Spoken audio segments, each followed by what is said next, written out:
the Department of Psychology organizing for all the government schools. Both school and college.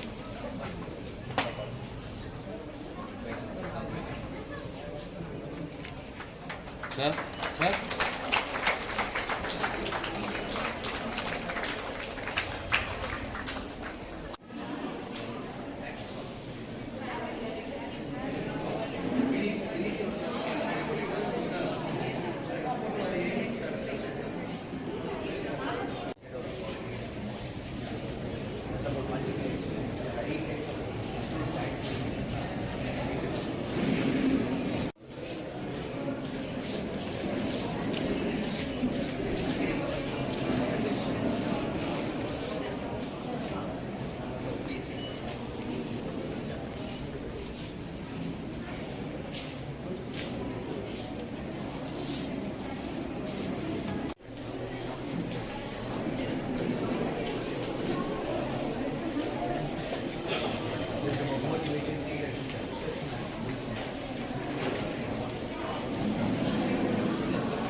மற்றும் பல்வேறு கல்லூரிகளில் இருந்து இங்கு வருகை தந்திருக்கின்ற முதல்வர்களை இந்த அரங்கத்தை காண்பது மிகவும் மகிழ்ச்சியாக இருக்கிறது.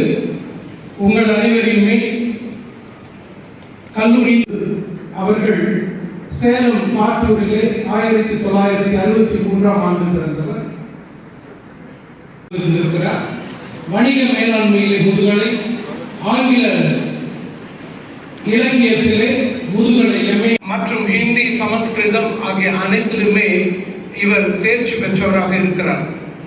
1987 ஆண்டு இவர்கள் இருவருமே கல்லூரி பேராசிரியர்களாகவும் இருக்கிறார்கள். நம்முடைய சிறப்பு விருந்தினர் அனைத்திற்கும் மேலாக 2021 மே மாதம் 7ஆம் தேதி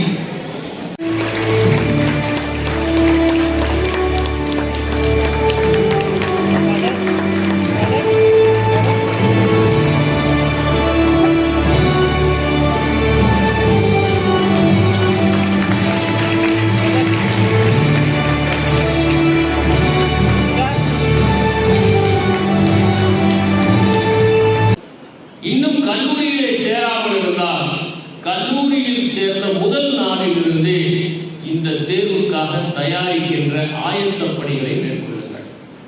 யார் கல்லூரியிலேயே அந்த பணியை மேற்கொள்ளுகிறார்களோ அவர்கள் 100% வெற்றி பெறுவதற்கான வாய்ப்பு இருக்கிறது. நான் கல்லூரியிலே சேர்க்கிற போது இது போன்ற விழிப்புணர்வு முகாம்கள் எல்லாம் எங்கும் நடக்கவில்லை. போட்டித் தேர்வு என்று ஒன்று இருக்கிறது என்பது எங்களுக்கு தெரியாது. நான் வேளாண்மை பல்கலைக்கழகத்தில் இளம் அறிவியலில் சேர்ந்தேன். எங்களுடைய நோக்கம் எல்லாம் ஒவ்வொரு ட்ரைமஸ்டர் முடிகிற போதும் எல்லா பாடங்களிலும் 90% மேல் எடுக்க வேண்டும்.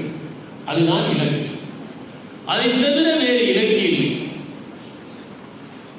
அதனால் நான் இளம் அறிவியல் முடிக்கும் வரை போட்டித் தேர்வுகள் என்றால் என்ன என்று தெரிந்து கொண்டதில்லை. போட்டித் தேர்வுகளுக்கு தயார் செய்ய வேண்டும் என்று நினைத்தேன். நான் கல்லூரியை முடித்துவிட்டு வெளியே வருகிறேன். கல்லூரியில் இருக்கிற போது மிக அற்புதமான ஒரு நூலகம் எங்கள் கல்லூரி வளாகத்தில் உண்டு. ஆனால் அந்த நூலகத்திற்கு நாங்கள் செல்வதெல்லாம் ஏதாவது பேராசிரியர் ஒரு கட்டுரையை எழுத வேண்டும் என்று சொன்னால் புத்தகங்களை புரட்டுவதற்கும் சஞ்சிகைகளை புரட்டுவதற்கும் தான். அத்தனை அழகான அந்த நூலகத்தை நாங்கள் 1% கூட முழுமையாக பயன்படுத்தவில்லை. கல்லூரியிலிருந்து வெளியே வந்த பிறகு என் நண்பர் ஒருவர் நான் போட்டித் தேர்வுக்கு தயார் செய்ய வேண்டும் என்று என் தந்தையிடம் சொல்லிவிட்டு போய்விட்டார். நான் வெளியே சென்றிருந்தேன், வந்தேன்.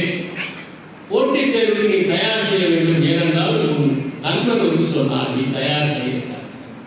நான் சொன்னேன் ஓராண்டு கழித்து தயார் செய்யலாம். இல்லை இல்லை இப்போதே தயார் செய்ய என்று சொன்னார். அந்த காலத்தில் தந்தைகள் சொல்வதை எல்லாம் மகன்கள் கேட்கின்ற ஒரு வழக்கம் இருக்குது.